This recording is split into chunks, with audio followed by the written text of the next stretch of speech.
जी ਅਸੀਂ England series ਦੀ ਗੱਲ ਕਰਦੇ ਪਏ ਹਾਂ। ਪਾਕਿਸਤਾਨ ਵਾਸਤੇ ਬੜਾ ਵੱਡਾ ਚੈਲੰਜ ਆਉਣ ਲੱਗਿਆ ਉਹਨਾਂ ਦੇ। ਅਸੀਂ ਜੇ ਪੇਸ ਬੈਟਰੀ ਦੀ ਗੱਲ ਕਰੀਏ, ਜੋਫਰਾ ਆਰਚਰ ਇੱਕ ਪਾਸੇ, ਫਿਰ ਜਿਮੀ ਸਮਿਥ ਹੋ ਗਏ ਤੇ ਕਰਸ ਨੂੰ ਤੇ ਹਰ ਕੋਈ ਜਾਣਦਾ। ਮੁਲਤਾਨ ਵਿੱਚ ਜਿੱਦਾਂ ਉਹ ਆਏ ਸੀ ਤੇ ਪਾਕਿਸਤਾਨੀ ਬੈਟਰਸ ਦੇ ਪਰਖਚੇ ਉਹਨਾਂ ਨੇ ਉਡਾਤੇ ਸੀਗੇ। ਜਾਫਰ ਸਾਹਿਬ ਕੀ ਲੱਗਦਾ ਹੈ ਤੁਹਾਨੂੰ? ਮੈਨੂੰ ਤਾਂ ਲੱਗਦਾ ਆਪਣੇ ਸਾਡੇ ਜਿਹੜੇ ਬੈਟਰਸ ਨੇ ਉਹ ਬੜਾ ਸਟਰਗਲ ਕਰਨਗੇ ਪਿੱਚਾਂ ਤੇ ਇੰਗਲੈਂਡ ਦੀਆਂ। मुफाज साहब जे ते गल करनी है हकीकत ते मबनी ते गल ते तुहाडी बिल्कुल ठीक है, स्ट्रगल ते करनगे, लेकिन जे वही गल एक उम्मीद रखनी है पाकिस्तानी बन के सोचना तो फिर पहले कह देने इंशाअल्लाह असीं जीतांगे तो उस तो बाद फिर असीं एनालिसिस कर लैने आ। एनालिसिस है कि बिल्कुल पाकिस्तान नूं बॉलिंग ते बैटिंग दोवां शोबियां दे विच चैलेंजिस दरपेश होणगे ते मेरे ख्याल च एक अच्छी टीम की निशानी है कि चैलेंजिस दरपेश चैलेंजिस नाल लड़ के जीते। जे आसान 75 रन का हदफ ही हासिल करना है तो ठीक है, नो डाउट तुहाडी पहले 2-3 इनिंग्स की मेहनत उहदे ऐसी, लेकिन लड़ के जितन का मज़ा दुबाला हो जाता है। तो जे असी गल करिए उन्होंने पेस बैटरी की, तो पेस बैटरी वाकई पेस बैटरी है जी। जोफ्रा आर्चर किसी तारफ के मुहताज नहीं।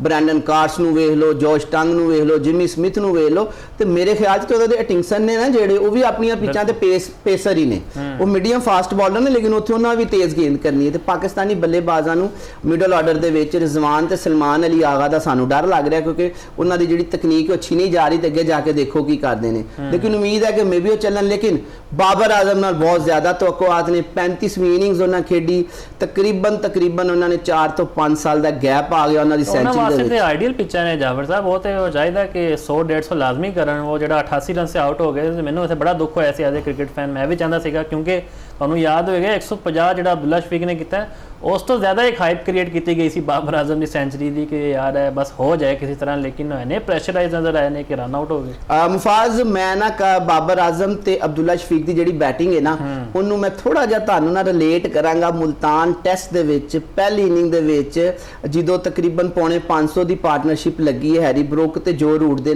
दरमियान, ते जो रूट नूं असीं ज़रा ज़्यादा हाईली रेट कर रहे सन, लेकिन वो 264 रन बना सके। तो हैरी ब्रुक इंग्लैंड वालों पहली ट्रिपल सेंचुरी टेस्ट दे विच करन च कामयाब हो गए, तो जो रूट है कारनामा सन अंजाम नहीं दे सके। सेम उही गल बाबर नाल होई है कि असीं बाबर नूं ज़्यादा रेट कर रहे सां कि बाबर फेवरेट ने, तो बाबर ने पहली जिहड़ी टेस्ट मैच की दूजी इनिंग दे विच इंटेंट विखाया, उस तो लगा कि बाबर ने एक अपनी जिहड़ी फॉर्म है उन्होंने खुल के खेडन का फैसला किया है। तो उदों तो बाबर 88 ते आउट हो गए, तकरीबन 4 तो 5 साल का गैप आ गया सेंचुरी दे विच।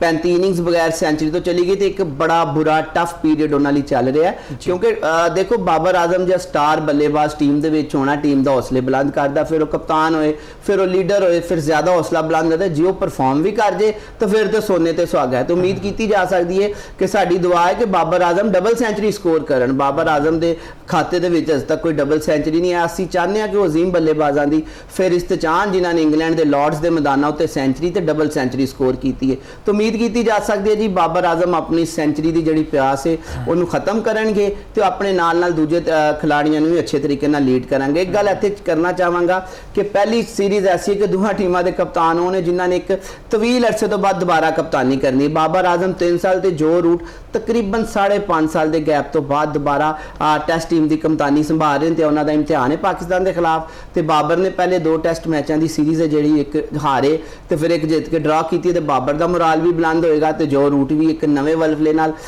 मैदान च उतरनगे। तो फिर वेखांगे कि किहड़ा कप्तान है जिहड़ा अपनी टीम नूं ज़्यादा अच्छा लड़ांदा है, तो किहड़ा कप्तान है जिहड़ा नफ्स दे उत्ते काबू रखदा है, उही इस टेस्ट सीरीज़ दे विच मैदान मारेगा। तो साडियां दुआवां ते नेक तमन्नावां ने जिहड़ियां पाकिस्तानी क्रिकेट टीम बाबर आजम ते साडे फास्ट बॉलर्स दे नाल ने, स्पिनर्स दे नाल ने, तो स्पैशली मोहम्मद अब्बास दे नाल ने, जिन्हां नूं एक लंबे अरसे तक उन्हां काउंटी क्रिकेट खेडी है, तो बहुत अच्छी काउंटी क्रिकेट खेडी इंग्लैंड दे विच। उन्हां दी पिचिज नाल, उन्हां दी कंडीशनस नाल हम आहंग ने, तो इंग्लैंड के मौसम के मिजाज भी समझते हैं। बेअक उन्होंने स्पीड इस टाइम घट है, लेकिन वेरीएशन उन्होंने अपनी विखाई है, तो अगे इंग्लैंड उम्मीद की जा सकती विखाणगे तो पाकिस्तान अच्छा परफॉर्म करेंगे। चलो वैसे जाफर साहब असीं तो इस प्रोग्राम में कह के थक गए हैं एक खिलाड़ी बारे, क्योंकि जो भी इंग्लैंड की सीरीज़ का जिक्र होंदा ना उत्थे एक खिलाड़ी याद आता है, वो है कामरान गुलाम। मतलब हजे भी ज्यादती की जा रही है उस खिलाड़ी के नाल। जिदा असीं मिडल ऑर्डर की गल करते पे सां कि यार रिजवान भी नहीं चलते पे, कि ना सलमान अली आगा का बल्ला चलता पे। वैसे कैप्टन कोल है बाबर आजम ਆਜ਼ਮ ਕੋਲ ਇਖਤਿਆਰ ਹੈ, ਕਿਤੇ ਨਾ ਕਿਤੇ ਉਹ ਤਬਦੀਲ ਕਰ ਸਕਦੇ ਹਜੇ ਵੀ ਕਿਸੇ ਖਿਡਾਰੀ ਨੂੰ, ਤੇ ਕਿਤੇ ਨਾ ਕਿਤੇ ਸਪੇਸ ਕਿਉਂ ਨਹੀਂ ਬਣ ਸਕਦੀ ਕਾਮਰਾਨ ਗੁਲਾਮ ਦੀ? ਮੈਨੂੰ ਸਮਝ ਨਹੀਂ ਲੱਗਦੀ, ਜਾਂ ਤੇ ਉਹ ਆਊਟ ਆਫ ਫਾਰਮ ਹੋਇਆ ਜਾਂ ਇੰਜਰਡ ਹੋਇਆ। ਅਸੀਂ ਖੁੱਲ ਕੇ ਇਸ ਸ਼ੋਅ ਵਿੱਚ ਕਹਾਂਗੇ ਕਿ ਯਾਰ ਨਹੀਂ ਹੁੰਦੀ, ਜਗ੍ਹਾ ਨਹੀਂ ਬਣਦੀ ਹੈ। ਮਤਲਬ ਇੱਕ ਖਿਡਾਰੀ ਜਿਹਨੇ ਬਾਬਰ ਆਜ਼ਮ ਦੀ ਰਿਪਲੇਸਮੈਂਟ ਉੱਤੇ ਆ ਕੇ ਸੈਂਚੁਰੀ ਕਰਤੀ ਸੀ ਇੰਗਲੈਂਡ ਦੇ ਖਿਲਾਫ, ਫਿਰ ਉਹ ਪਲੇਅਰ ਆਫ ਦਾ ਟੂਰਨਾਮੈਂਟ ਰਿਹਾ ਸੀਗਾ ਨੈਸ਼ਨਲ ਕੱਪ ਦਾ, ਫਿਰ ਵੀ ਉਹਨੂੰ ਮੌਕਾ ਨਾ ਦੇਣਾ ਸਕੁਆਡ ਵਿੱਚ, ਮੈਨੂੰ ਇਹ ਚੀਜ਼ ਸਮਝ ਨਹੀਂ ਲੱਗਦੀ। ਮੁਹਾਜ਼ ਸਾਹਿਬ ਇੱਥੇ ਇੱਕ ਗੱਲ ਕਹਿਣਾ ਚਾਹਾਂਗਾ ਕਿ ਹੋ ਸਕਦਾ ਉਹਦੀ ਉਹੀ ਇਨਿੰਗਸ ਉਹਦੀ ਦੁਬਾਰਾ ਸਿਲੈਕਸ਼ਨ ਦੀ ਰਾਹ 'ਚ ਰੁਕਾਵਟ ਬਣ ਗਈ ਹੋਏ ਕਿ ਅੱਛਾ ਖੇਡ ਰਹੇ ਨੇ ਬਾਬਰ ਆਜ਼ਮ ਦੀ ਜਗ੍ਹਾ ਨਾਲ ਇਹਨਾਂ ਨੇ ਨਹੀਂ ਆਓ। ਇੱਕ ਸਾਡਾ ਕਹਿ ਲਓ ਕਿ ਇੱਕ ਪਰਸੈਪਸ਼ਨ ਹੋ ਸਕਦੀ ਹੈ, ਇਹਦੇ 'ਚ ਹਕੀਕਤ ਨਹੀਂ ਅਸੀਂ ਇਹਨੂੰ ਕਹਾਂਗੇ। ਬਿਲਕੁਲ ਜੀ, ਦੇਖੋ ਜਿਹੜਾ ਬਾਇਲੈਟਰਲ ਸੀਰੀਜ਼ ਹੁੰਦੀ ਹੈ ਨਾ, ਉਹ ਕੋਈ ICC ਦਾ ਟੂਰਨਾਮੈਂਟ ਤੇ ਹੈ ਨਹੀਂ ਕਿ ਜਿਹਦੇ ਵਿੱਚ ਤੁਸੀਂ ਸਕੁਆਡ ਨੂੰ ਚੇਂਜ ਨਹੀਂ ਕਰ ਸਕਦੇ। ਤੁਸੀਂ ਸਕੁਆਡ ਨੂੰ ਮੈਚ ਤੋਂ ਇੱਕ ਦਿਨ ਪਹਿਲੇ ਵੀ ਚੇਂਜ ਕਰ ਸਕਦੇ ਹੋ, ਦੂਜੀ ਟੀਮ ਨੂੰ ਇਨਫੋਰਮ ਕਰਕੇ, ਦੂਜੇ ਬੋਰਡ ਨੂੰ ਇਨਫੋਰਮ ਕਰਕੇ। ਤੇ ਬਾਬਰ ਆਜ਼ਮ ਦੇ ਹੱਥ 'ਚ ਹੈ। ਤੇ ਦੇਖੋ ਅਸੀਂ ਜਿਹੜੇ ਤਜਰਬੇਕਾਰ ਹਾਂ, ਜਿੰਜ ਅਸੀਂ ਇਸ ਟੈਸਟ ਮੈਚ ਦੇ ਵਿੱਚ ਇੱਕ ਡੈਬਿਊ ਕਰਾਇਆ ਅਵੈਸ ਜ਼ਫਰ ਨੂੰ, ਉਹ ਨਹੀਂ ਚੱਲ ਸਕੇ। ਉਸ ਤੋਂ ਇਲਾਵਾ ਮਿਡਲ ਆਰਡਰ ਦੇ ਵਿੱਚ ਅਸੀਂ ਮਾਮੂਲ ਹੱਕ ਨੂੰ ਖਿੱਚ ਰਹੇ ਹਾਂ ਤੇ ਇੱਕ ਓਪਨਰ ਨੂੰ ਮਿਡਲ ਆਰਡਰ 'ਚ ਖਿਡਾ ਰਹੇ ਹਾਂ, ਸਿਰਫ ਉਹਨਾਂ ਨੂੰ ਓਪਨਰ ਬਣਾਉਣ ਲਈ। ਤੇ ਅਸੀਂ ਸ਼ਾਨ ਮਸੂਦ ਤੇ ਅਬਦੁੱਲਾ ਸ਼ਫੀਕ ਨੂੰ ਜੇ ਲੈ ਜਾਈਏ ਉਹਨਾਂ ਦੀ ਓਰੀਜਨਲ ਸਪੌਟ ਤੇ ਬਾਬਰ ਆਜ਼ਮ ਨੂੰ 1 ਡਾਊਨ ਖਿਡਾਈਏ ਤੇ ਕਾਮਰਾਨ ਗੁਲਾਮ ਲਈ ਹਰ ਹਾਲ 'ਚ ਜਗ੍ਹਾ ਜੇ ਤੁਸੀਂ ਉਹਨਾਂ ਨੂੰ ਨਹੀਂ ਚੌਥੇ ਨੰਬਰ ਤੇ ਖਿਡਾਉਣਾ ਚਾਹੁੰਦੇ ਤੇ 5ਵੇਂ ਨੰਬਰ ਤੇ ਸਲਮਾਨ ਅਲੀ ਆਗਾ ਦੀ ਜਗ੍ਹਾ ਵੀ ਖਿਡਾ ਸਕਦੇ ਹੋ, ਕਿਉਂਕਿ ਸਲਮਾਨ ਅਲੀ ਆਗਾ ਵੀ ਪਰਫਾਰਮ ਨਹੀਂ ਕਰ ਪਾ ਰਹੇ। ਤੇ ਕਿਸੇ ਸੂਰਤ ਜੇ ਕਹੀਏ ਕਿ ਕਾਮਰਾਨ ਗੁਲਾਮ ਦੀ ਜਗ੍ਹਾ ਨਹੀਂ ਬਣਦੀ ਤਾਂ ਗਲਤ ਹੈ। ਤੇ ਇੱਕ ਕਹਿ ਲਓ ਕਿ ਅਸੀਂ ਇਹਨੂੰ ਜ਼ਿਆਦਤੀ ਕਹਾਂਗੇ ਕਿ ਇੱਕ ਮੁੰਡਾ ਜਿਹੜਾ ਡਿਜ਼ਰਵ ਕਰਦਾ। ਲੇਕਿਨ ਮੈਂ ਫਿਰ ਤੁਹਾਨੂੰ ਇਹ ਕਹਿ ਰਿਹਾ ਕਿ ਜੇ ਸ਼ਾਨ ਮਸੂਦ ਰੀਹੈਬ ਦਾ ਪ੍ਰੋਸੈਸ ਮੁਕੰਮਲ ਕਰਨ ਤੋਂ ਬਾਅਦ ਸੀਰੀਜ਼ 'ਚ ਫਿਟ ਨਾ ਹੋਏ ਤੇ ਕਾਮਰਾਨ ਗੁਲਾਮ ਹੀ ਉਹਨਾਂ ਦੀ ਰਿਪਲੇਸਮੈਂਟ ਹੋਣਗੇ ਤਾਂ ਇੰਗਲੈਂਡ ਦੇ ਵਿੱਚ ਟੀਮ ਨੂੰ ਜੁਆਇਨ ਕਰਨਗੇ। ਲੇਕਿਨ ਅਗਰ ਜੇ ਸ਼ਾਨ ਮਸੂਦ ਨੇ ਜਿਹੜੇ ਉਹ ਫਿਟ ਹੋ ਗਏ ਔਰ ਰੀਹੈਬ ਦਾ ਪ੍ਰੋਸੈਸ ਮੁਕੰਮਲ ਹੋ ਗਿਆ ਤੇ ਉਹ ਟੀਮ ਨੂੰ ਜੁਆਇਨ ਕਰਨ ਲਈ, ਖੇਡਣ ਲਈ ਮੁਕੰਮਲ ਫਿਟ ਕਰਾਰ ਪਾਏ, ਤੇ ਫਿਰ ਕਾਮਰਾਨ ਗੁਲਾਮ ਲਈ ਦੁਬਾਰਾ ਇੰਤਜ਼ਾਰ ਦੇ ਦਰਵਾਜ਼ੇ ਨੇ, ਉਹ ਹੀ ਰਹਿਣਗੇ ਤੇ ਉਹ ਇੰਤਜ਼ਾਰ ਕਰਦੇ ਰਹਿਣਗੇ। ਅੱਛਾ, ਇਹ ਤੇ ਅਸੀਂ ਬੋਲਰ ਦੀ ਗੱਲ ਕਰਦੇ ਪਏ ਇੰਗਲੈਂਡ ਦੀ, ਤੇ ਅਸੀਂ ਸਾਡੇ ਬੈਟਰਸ ਵੱਲ ਵੀ ਆਉਂਦੇ ਹਾਂ। ਜੋ ਰੂਟ ਨੂੰ ਤੁਹਾਨੂੰ ਪਤਾ ਹੈ ਦੁਬਾਰਾ ਜ਼ਿੰਮੇਵਾਰੀ ਲੱਭ ਗਈ ਹੈ ਕਪਤਾਨ ਦੀ, ਤੇ ਬੜੇ ਜ਼ਬਰਦਸਤ ਖਿਡਾਰੀ ਨੇ, ਮੇਰੇ ਵੀ ਬੜੇ ਪਸੰਦੀਦਾ ਨੇ। ਬੈਨ ਸਟੋਕਸ ਉਸ ਅੰਦਾਜ਼ ਨਾਲ ਜਿਹੜਾ ਨਾ ਇੰਗਲਿਸ਼ ਟੀਮ ਨੂੰ ਅੱਗੇ ਲੈ ਕੇ ਨਹੀਂ ਚੱਲ ਸਕੇ। ਫਿਰ ਉਹਨੇ ਜੋ ਰੂਟ ਤੁਹਾਨੂੰ ਪਤਾ ਹੈ ਜਦੋਂ ਬੈਟਿੰਗ ਕਰਦੇ ਨੇ ਤੇ ਮੈਚ ਫਿਨਿਸ਼ ਲਾਜ਼ਮੀ ਤੌਰ ਤੇ ਕਰਦੇ ਨੇ। ਤੇ ਪਾਕਿਸਤਾਨ ਨੂੰ ਇੱਕ ਅਜਿਹਾ ਵੀ ਹੋਏਗਾ ਕਿ ਉਹਨਾਂ ਦੇ ਜਿਹੜੇ ਜੈਕਬ ਬੈਥਲ ਨੇ ਬੜੇ ਖਤਰਨਾਕ ਖਿਡਾਰੀ ਨੇ, ਉਹ ਇੰਜਰਡ ਨੇ। ਇਸ ਚੀਜ਼ ਦਾ ਪਾਕਿਸਤਾਨ ਨੂੰ ਵੀ ਫਾਇਦਾ ਉਠਾਉਣਾ ਚਾਹੀਦਾ।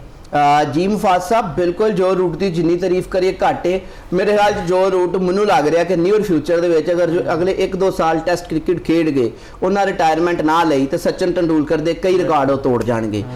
ਉਹ ਜਿਹੜੇ ਨੇ ਉਹ ਟੈਸਟ ਕ੍ਰਿਕਟ ਦੇ ਵਿੱਚ 15,000 ਰਨ ਵਾਲਾ ਵੀ ਇਨਸਾਫ ਦੂਰ ਕਰਨਗੇ। ਤੇ ਜਿੱਥੋਂ ਤੱਕ ਮੈਨੂੰ ਲੱਗਦਾ ਹੈ ਕਿ ਉਹ 52 ਸੈਂਚਰੀਆਂ ਵਾਲਾ ਜਿਹੜਾ ਸਚਿਨ ਦਾ ਰਿਕਾਰਡ ਹੈ ਸ਼ਾਇਦ ਉਹਨੂੰ ਵੀ ਤੋੜ ਜਾਣ। ਜੇ ਉਹਨੂੰ ਨਾ ਵੀ ਤੋੜ ਸਕੇ ਤੇ ਜੈਕ ਕੈਲਿਸ ਨੂੰ ਤੇ ਉਹ ਟੈਸਟ ਸੈਂਚਰੀਆਂ ਦੇ ਵਿੱਚ ਘੱਟ ਹੀ ਜਾਣਗੇ।